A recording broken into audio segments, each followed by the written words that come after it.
कई प्लांट्स की पैदावार सिफर, लेकिन माहाना अदायगी 150 अरब रुपए अदा करना पड़ रही है। साबिक वफाकी वजीर गौहर एजाज ने बड़ा इंकशाफ कर दिया।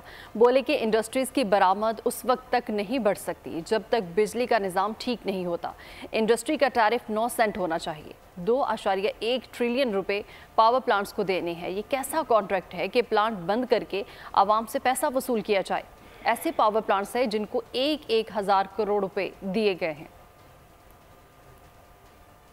3 कंसेक्यूटिव मंथ्स जनवरी फरवरी और जीरो बिजली ली है, 1 यूनिट भी नहीं मिल रहा और वो पैसे कौन दे रही है? आवाम। इंडस्ट्री का टैरिफ जो है हम कह रहे थे कि 9 सेंट होना चाहिए। ये 2.1 ट्रिलियन रुपीस देने हैं इन पावर प्लांट्स को, जिसमें मैंने आपको जनवरी से मार्च का पूरा डाटा दे दिया है, जिसमें ऐसे 4 प्लांट हैं जिनको आपने 1,000 करोड़ रुपए महीना दिया। कॉन्ट्रैक्ट किया हुआ है कि मैं बनाऊं ना बनाऊं, मैं चलाऊं ना चलाऊं, ये इसको किसने रुकावट दी है? कंज्यूमर से भी कितने लूंगा?